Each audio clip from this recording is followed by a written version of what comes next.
Good morning. The committee will come to order. I'd like to welcome Administrator Zeldin to the committee here this morning. I think it is important, auspicious, that as we begin our budget hearings, we begin the oversight through the Interior Appropriations Subcommittee with the EPA. An area of interest, I think, for all of us as we think about how we ensure that Americans from Alaska to Oregon to New York to all the places in between have the benefits of clean air, clean water for all of us. So thank you, Administrator, for being here to discuss the fiscal year 2026 budget request. We recognize that what we have seen is skinny, as we refer to it around here. Each year, the subcommittee holds a hearing to examine the EPA budget requests. Some years, the budget is the focus of the hearing, and others, it's agency actions that draw the majority of the questions. I think it's probably safe to assume that this year it's going to be a mixture of both of these. And again, we've just seen the skinny outline of fiscal year 2026. We have yet to see the full details of the President's budget request, but I have to just sum my comments at the outset in saying that looking at some of these proposed cuts, I'm looking at them and questioning whether they are serious cuts. I find many of them problematic. And so I'm just going to be open and honest with my words here this morning, and we will have good dialogue, constructive dialogue in this committee. So again, while we're waiting for additional details, I want to spend my time this morning talking about the vision for the EPA and, Administrator, how you plan to use your position to continue to better provide clean air, water, and land for Americans from Alaska to Florida, from California to Maine, and how a budget like the one that you've proposed could support that mission. Under the Biden administration, I had some very serious concerns about the regulatory overreach of the agency. I expressed them often. I also shared the concerns that I felt were overzealous enforcement actions coming out of the agency that went contrary to the needs of Alaskans. We were able to figure out how to find common ground in certain areas to make progress on some things that were certainly good for Alaska. I mentioned to you contaminated lands, residential wood stove testing and certification. We still have a long, long ways to go on PM 2.5. I think we know that. PFAS 301H waivers. We've got work to do. I think we know that. So now we're in a new administration, new administrator, and perhaps a different direction here. I do appreciate many of the actions and the initiatives that we have had a chance to discuss. Certainly support the willingness to work with the Army Corps of Engineers to review the WOTUS rule, your reconsideration of Clean Power Plan 2.0, the vehicle emissions rules, and then, of course, a renewed focus on permitting, something I would think that all of us can come together on. But my concern this morning, and what you will hear from me, and I think many others, is the approach that's been taken with regards to freezing funds, canceling grants, and then the reorganization of the agency. I'm looking at it through not only through the lens of Alaskans, but really all Americans who, regardless of how you feel about the EPA, we benefit from its data-driven decision-making, the remediation efforts, and the mission to protect human health and environment.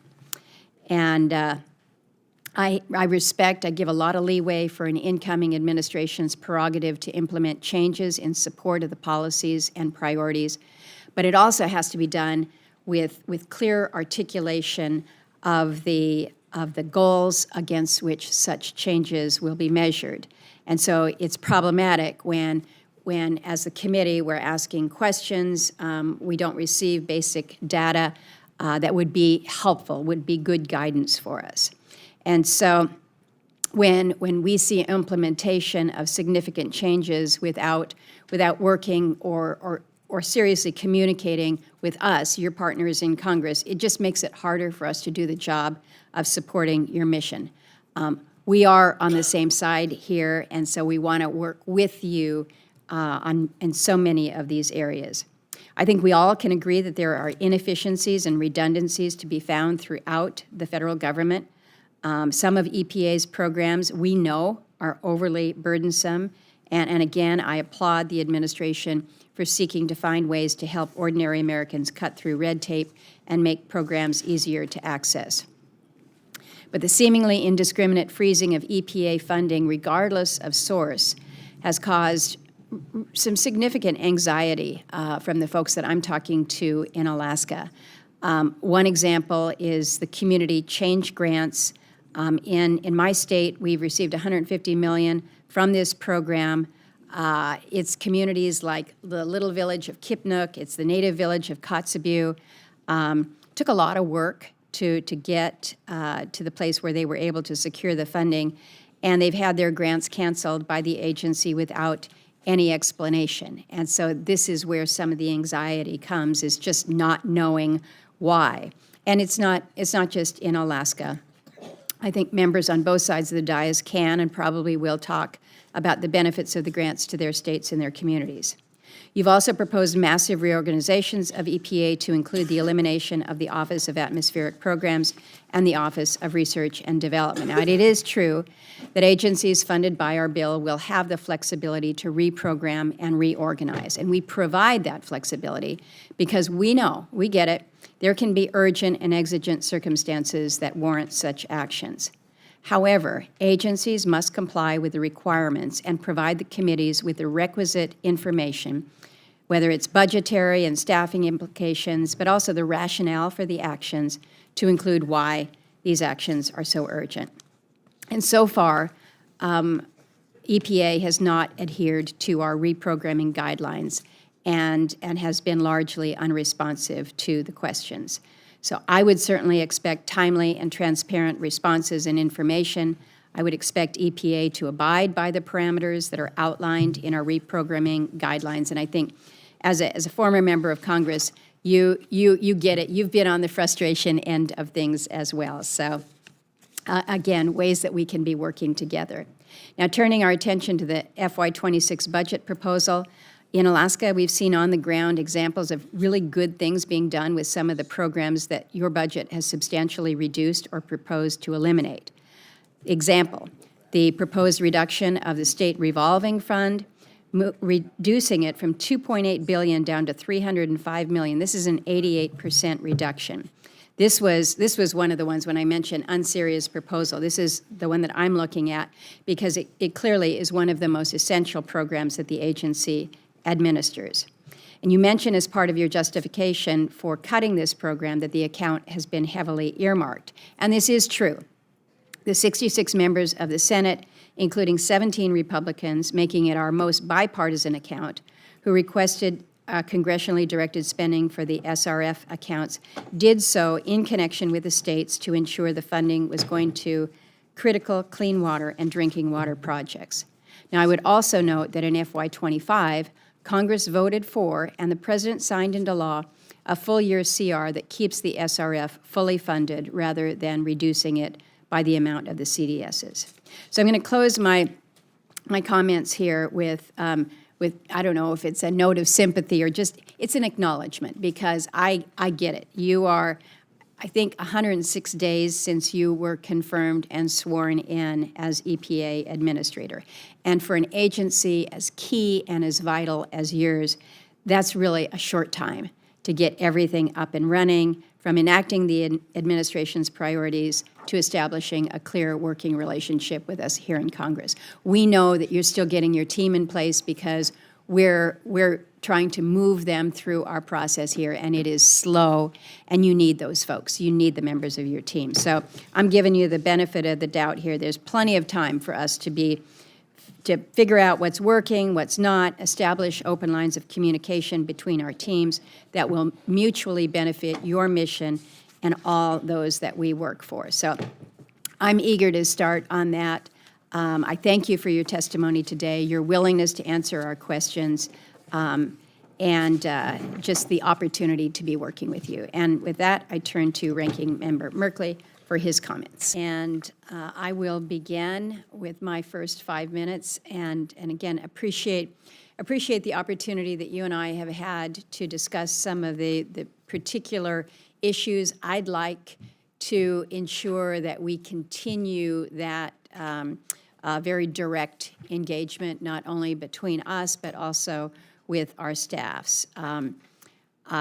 We've had a conversation about transparency, partnership, and responsiveness, and again, I think you come to this position really from a good place because you've sat in our seats here, so to speak, when you've asked questions of an agency and you get frustrated because you're not able to get what you're seeking. So there is a lot going on within the agency, as you have outlined, and as both the ranking member and I have outlined.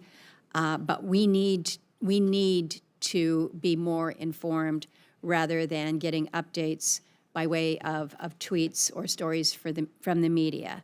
The agency has issued reorganization notifications, but we're not getting the full picture or the answers to some of the questions that we have asked. So my direct question to you this morning is just a renewed commitment that the promise of transparency, partnership, and responsiveness is there, that we're going to be able to have meetings between your senior teams and our folks on the appropriations side, so that we can help you, let me help you type of an approach. And that's what I'm seeking from you this morning, Mr. Administrator. Absolutely, Madam Chair, and you uniquely, amongst 535 members of Congress, have a bat phone into my office, which I would encourage you to use at any time we've spoken since my confirmation. And when we meet, you often have a very long list of priorities for Alaska that you're fighting for, that you're passionate about.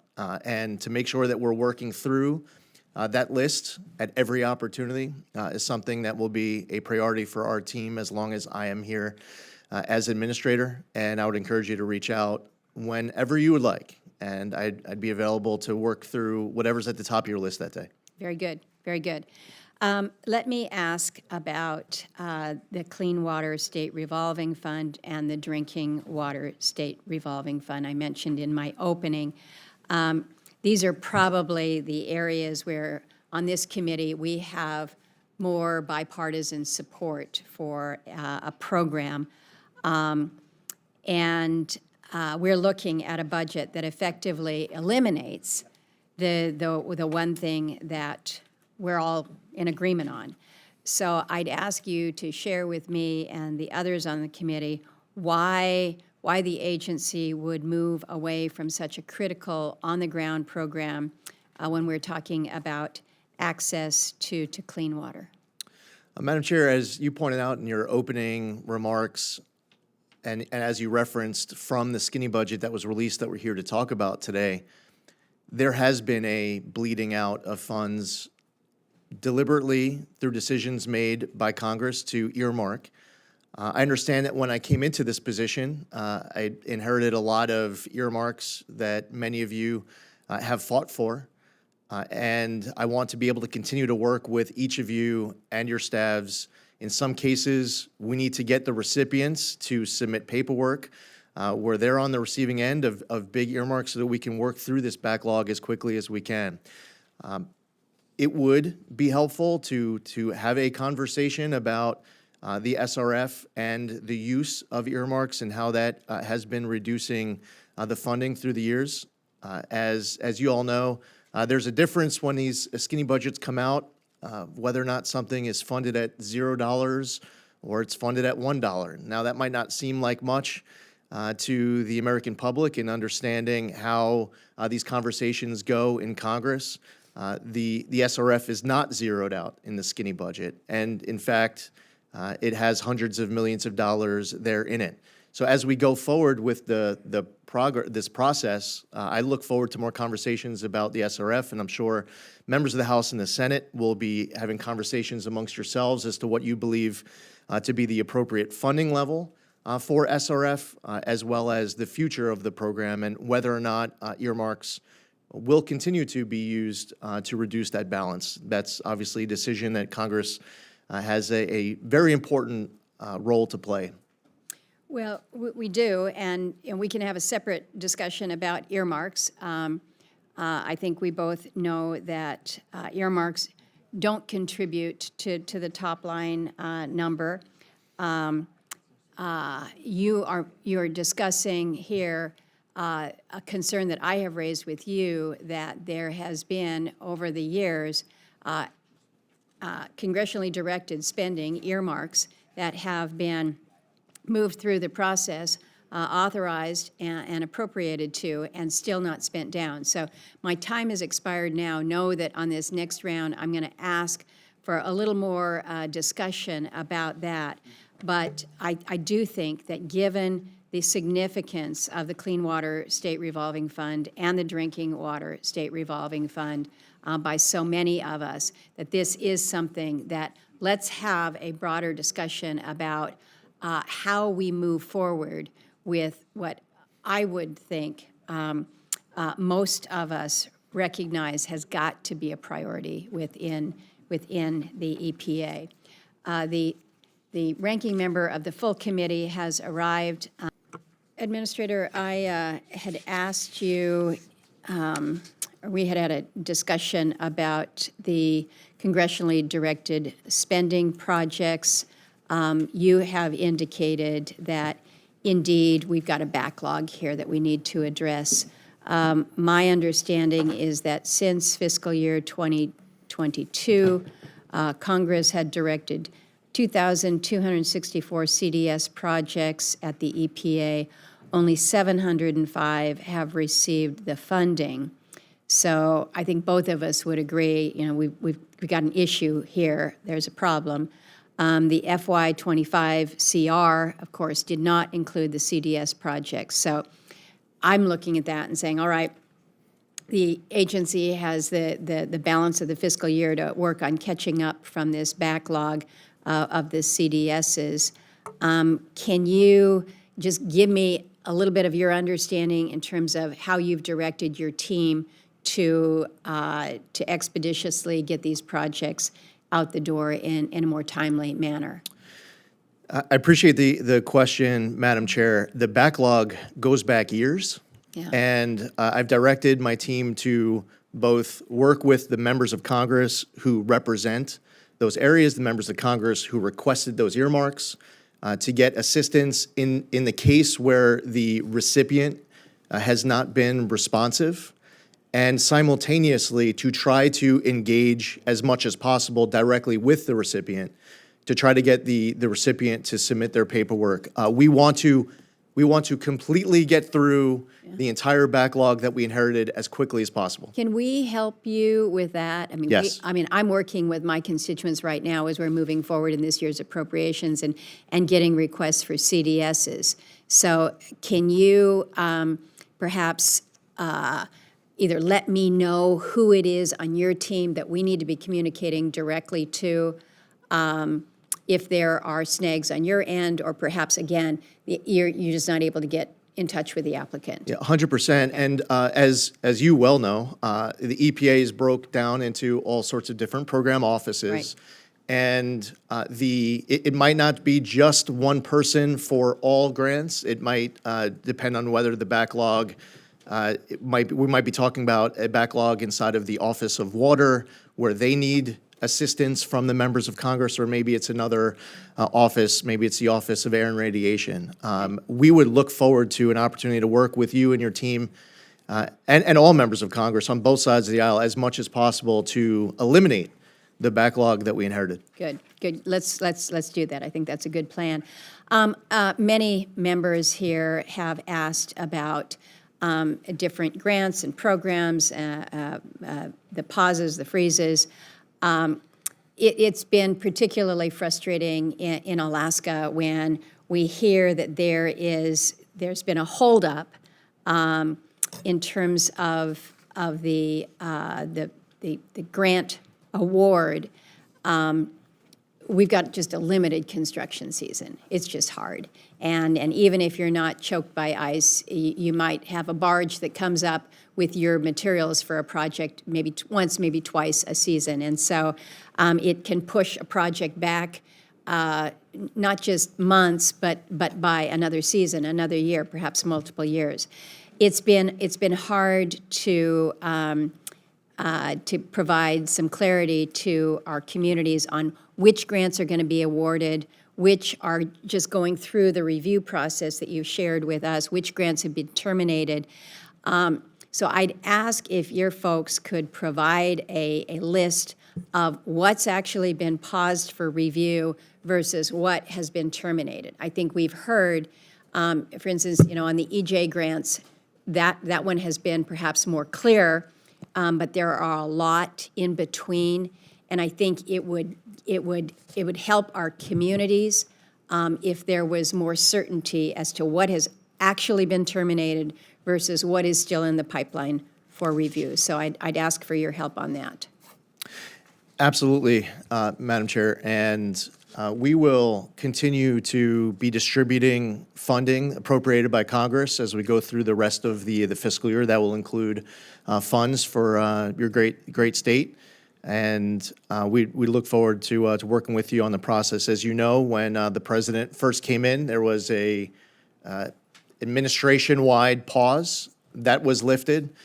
The pause that was then instituted for EPA was more specific to some of the Inflation Reduction Act programs.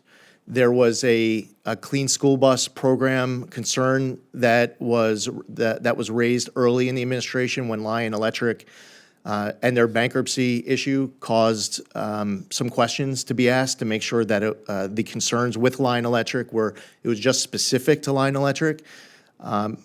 And as it relates to the grants that were canceled, that's something that if you have any questions about what was included in that, we're happy to answer any individual questions. Good. Okay. We'll work with you on that list. So, the operating plan for FY25 we've received. It's very much in line with the previous year's funding level for each line item. There's a lot of changes that have been discussed, but it sounds like you are committing to spending the funds as delineated in the agency's spend plans. And I guess my ask to you is, if that's not going to be the case, that the committee or the subcommittee, receive a reprogramming request so that we basically follow the process, the procedure here, if in fact the agency is not doing the spend out as we have anticipated, as these small communities understand them. I just have two very quick follow-ons. One is very easy for you because we've discussed it at length, but it is a significant issue in my state when it comes to contaminated lands. The history that I have shared with you of Alaska Natives receiving their settlement of lands being conveyed by the federal government, and basically they were conveyed tainted lands that were contaminated by various actions of federal agencies, whether it's the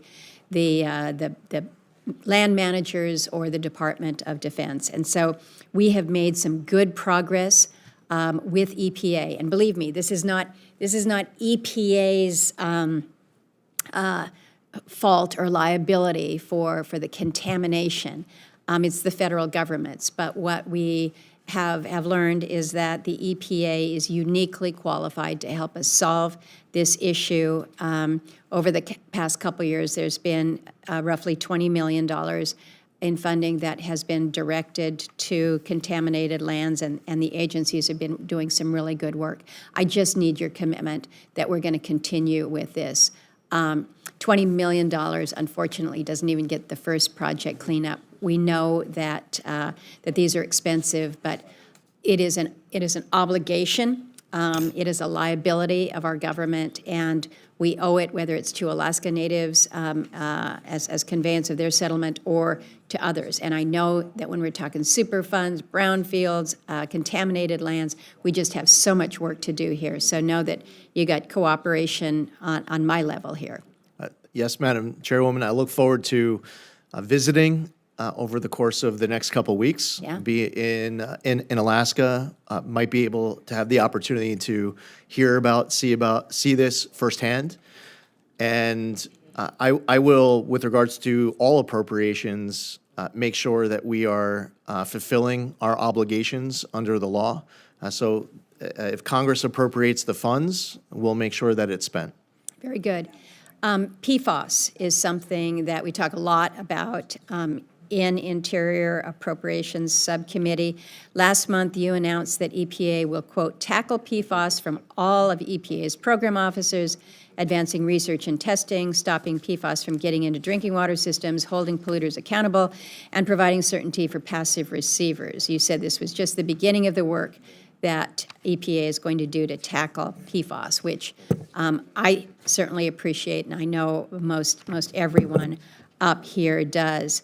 Can you tell me whether the operating plan and the skinny budget requests whether they actually reflect this kind of full forward push on PFAS, and whether it includes the $10 billion that the bipartisan infrastructure law funding provided to take on PFAS contamination. I'm looking at this skinny budget, and I'm saying, good for you, let's go on PFAS. But I'm worried about making sure that we're actually budgeting to do so. And I'm also worried about whether or not, with the RIFs that we have seen to date, as well as what is anticipated about perhaps an additional fork in the road, whether we're going to be able to do the job. So again, this is something where you're going to have good support from people in this committee for the initiative, but do you have the budget and do you have the people? Yes, Senator, we're actually adding people into this effort inside of the Office of Water. As you noted, this spans multiple program offices at EPA. A lot of the PFAS work is done inside of the Office of Water. The reorganization announcement that we made a couple weeks ago includes boosting that effort inside of the Office of Water. The press release from April 28th that you referenced included a lot of different actions that we plan on taking, and everything that the agency has announced is already factored into the skinny budget that is before the committee today. And so let me just ask more directly whether or not you're concerned that the RIF or the deferred resignation is going to impact your ability to execute, whether it's on the PFAS side or contaminated lands or any number of issues that you've heard here from members. No, Madam Chair, this is a very important priority of ours at EPA. When I was in Congress, I was a member of the PFAS task force. I had voted for the PFAS Action Act when I was a member of the House. I represented the district that had all sorts of different PFAS contamination issues. This is something that, in many respects, started during President Trump's first term in office and has continued to progress since. And we're going to make sure that we're hitting the ground running. That's included in the April 28th announcement, but as we noted in that announcement, that's just some of the many decisions and important work that's before us. It is a very high priority. So you've spoken to the adequacy to meet the PFAS mission. Are you concerned about your numbers EPA-wide to do your overall mission, not just specific to PFAS, but with everything else that you're looking at? Because the reduction in staffing is very significant. You've got to admit that.